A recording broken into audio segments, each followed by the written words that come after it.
Hey there, it's Farmer Brad, and we're back at it in the brooder room rebuild. Where we left off, I was able to secure this long 2x4, and I'll be putting some plywood over the top of that, but then there will be some gaps in the back to allow for cords and chains to go down for the heat lamps. And there's going to be 4 dividers in this, and then there will be 2 openings for the doors.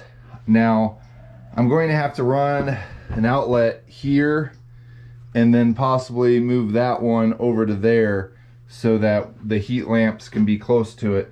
Now what I'm doing is I'm using 125 watt bulbs, and I'm hoping that by keeping this a little cozy and stuff, the 125 watt bulbs will be okay.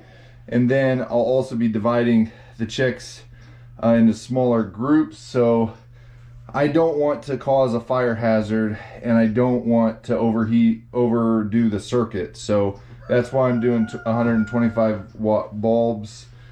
And the chicks are supposed to come tomorrow, Friday the 25th. But I got an email from the Postal Service saying that they're not going to get here until Monday. If they get here Monday, they're probably all going to be dead. So I hope the the United States Postal Service email is incorrect. Otherwise, that's not going to be good. Typically, they can survive 3 days in shipping, and they shipped out on Wednesday from Cackle Hatchery in Lebanon, Missouri. And so tonight is crunch night. I have to get this finished in preparation of the birds, the baby chicks coming. So let's go ahead, and I got the stuff for the electrical outlet, and I'll mount it somewhere around here, and that will be able to do these 2 heat lamps, and then I'll continue on and probably reroute that one down. So let's get to it.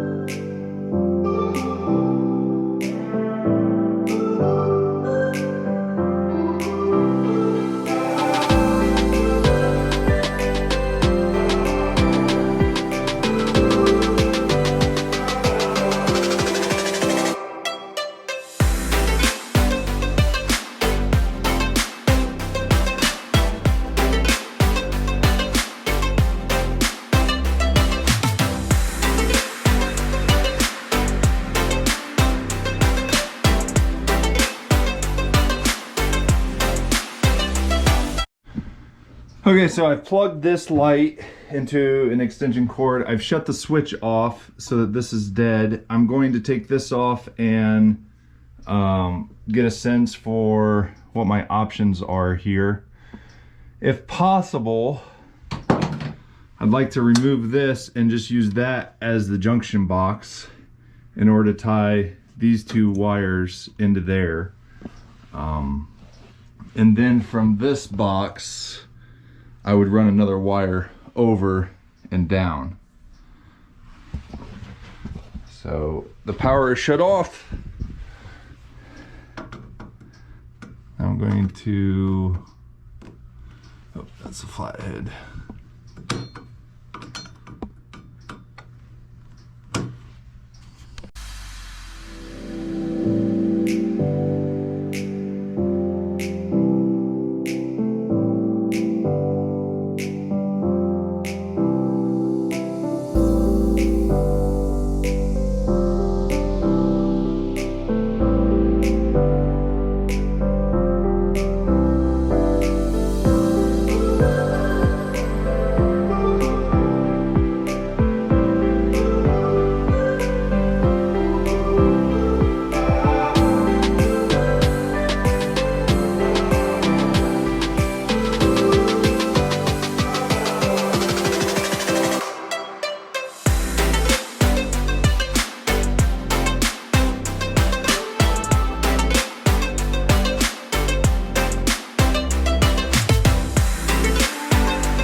So I have these connectors that I'll end up using. They're good for up to 12 gauge wire.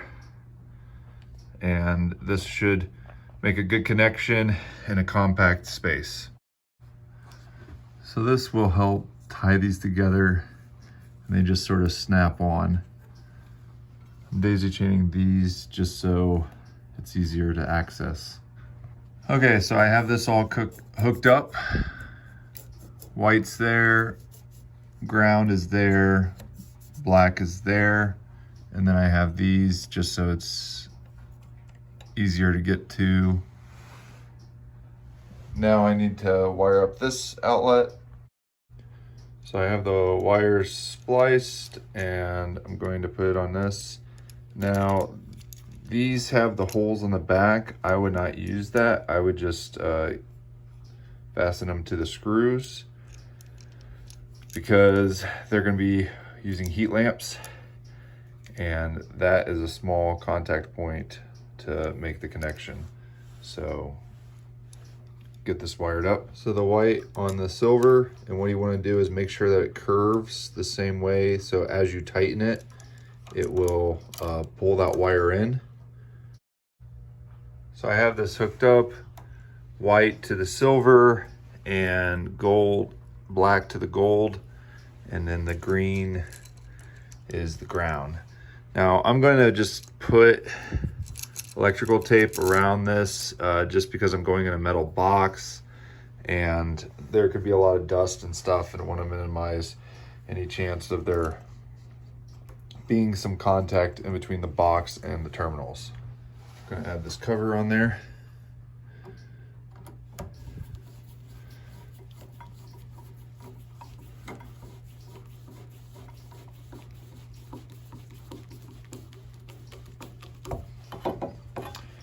That looks snazzy. I'll go ahead and turn the switch on, make sure that there's no arcing or anything before I close that up. Here's the moment of truth. I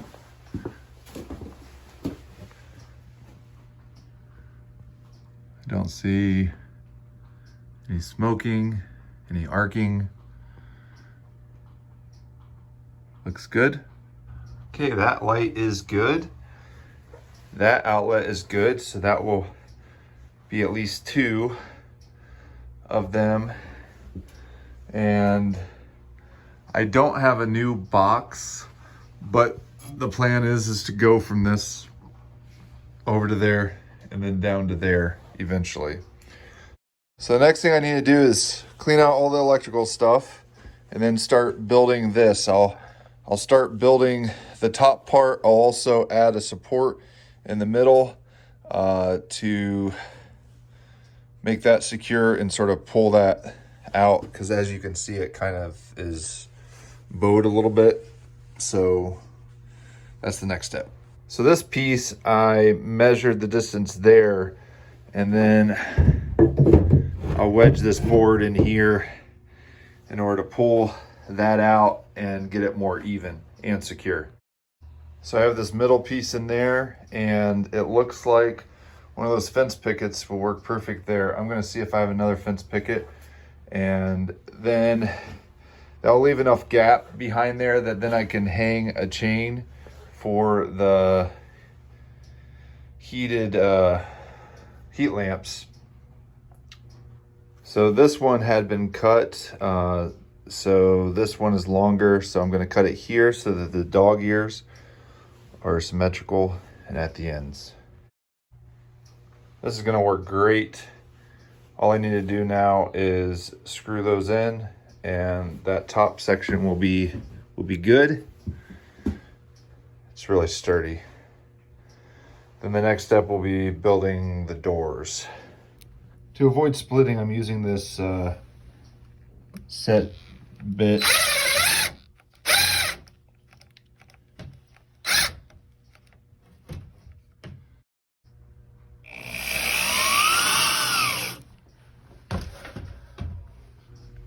I'm moving these so I can relocate them to where the heat lamps will be. So this is how most people would hang their heat lamps, but I don't really trust that in the barn situation. So I'll show you later on in this video how I keep my buckets secure, heat lamps secure and safe in my barn. I'm just turning on the heat lamp to try to warm up this brooder room because it's going to take a while for it to warm up. There's a gap here and a gap over there, so I'm going to just cut a thin piece of wood to cover that gap, and then I can go ahead and put the wood shavings down in there while I build the rest of the stuff. So this piece I'll place down there and then screw it down. Then I'll get another piece for the over there. So I went ahead and notched that out. And it looks like I notched it out a little bit too far. That'll be all right. So now to get these attached and then put a good layer of wood shavings down on the bottom. Okay, so these boards have been fastened down. Now to add in a base layer of wood shavings.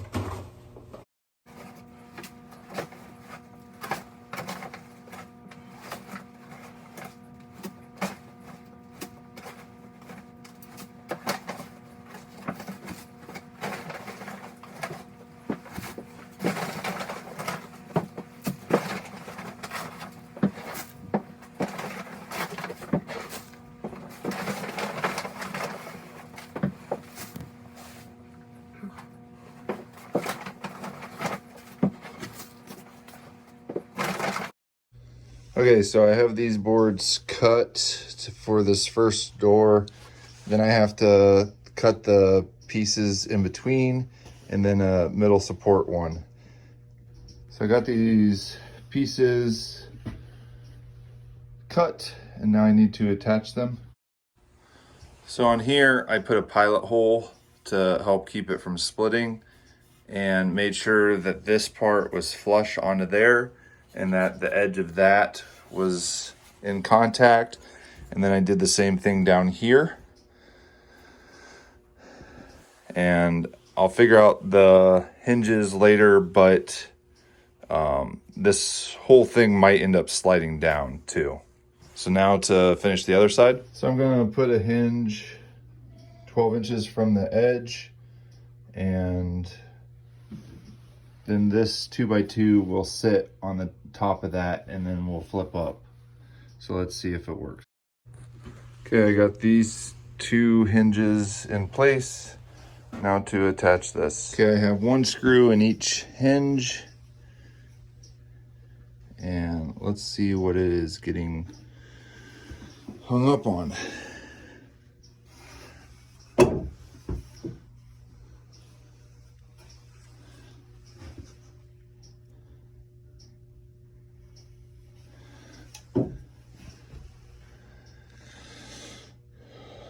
Let's see.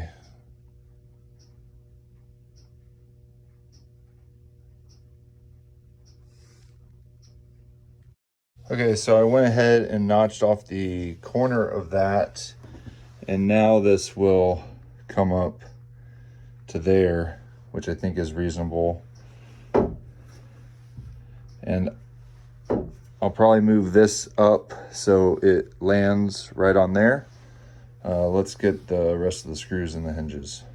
So I went ahead and added a middle brace, and then I'll try to get the hardware cloth. I'm not sure if my stapler will work. So I actually have some plexiglass that I think would help retain the heat in here, where the hardware cloth would just let all of it go out. So I'm gonna give this a try and see if I can do it without cracking it. Okay, so I have these two sections screwed on. Now I'm going to try to carefully cut that with a grinding wheel. Hopefully it doesn't shatter.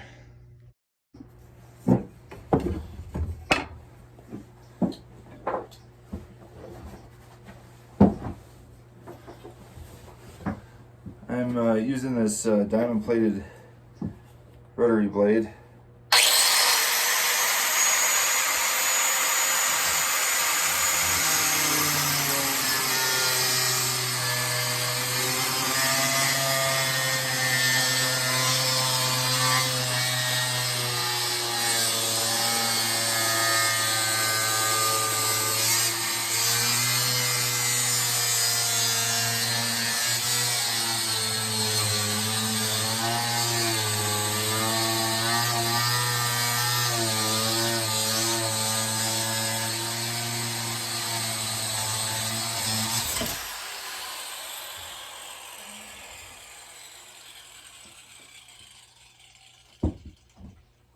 That worked surprisingly well.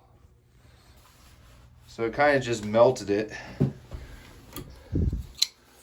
Let me scrape off this melted part. But yeah, so that should be good. I still have to clean this off, but I think that this will work pretty well. I'm just gonna put it in this divider. This area should be big enough for the 120 birds that are coming, baby chicks. And this plexiglass should keep a lot of heat in there. Like, it's pretty warm in there, but yet there's some room for ventilation and airflow, but not major drafts, which that's really what I'm aiming for here. So I'll go ahead and get this divider screwed in there, and then I'll build this door another day when I have a little bit more time.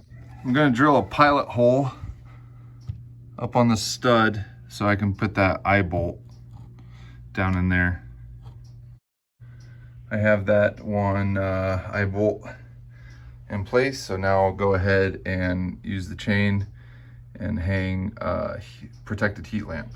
Okay, so this is what I've done for a protected heat lamp.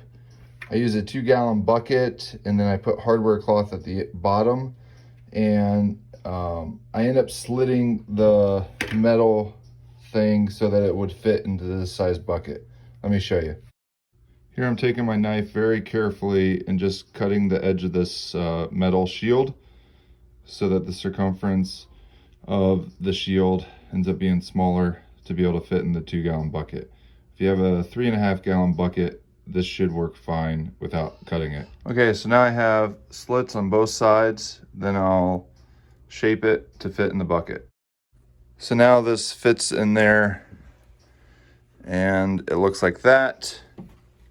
And then I loop my chain through here and the bucket handle. And that's how I know this heat lamp isn't going anywhere. Okay, so I have this looped here, and then I have the cord come up through here, so I'm able to keep the slack away from the heat lamp.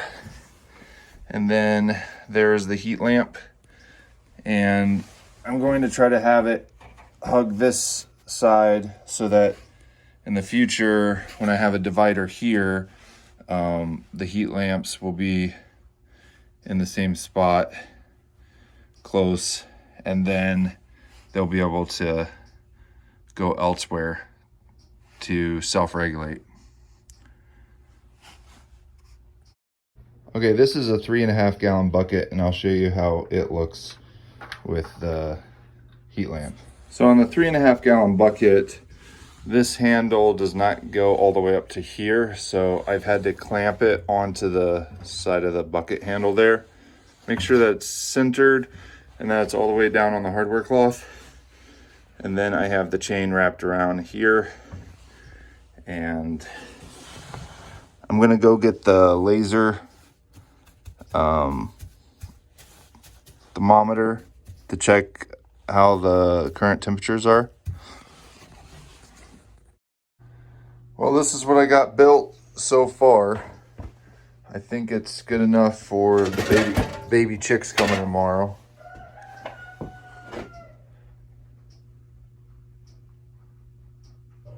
So I'm kind of in crunch mode. It's about almost 11 o'clock. So I'm gonna only do half of it tonight. I'm going to still got to get the eye bolts attached and the chains in place. And then I should be good for the baby chicks in the morning. And I have to put a Wise Cam in here to be able to monitor remotely and put a sensor push temperature device in here so I can monitor the temperature and make sure that they're not getting too cold. So I just got to wrap things up. Thanks for watching this video. Hope you enjoyed it.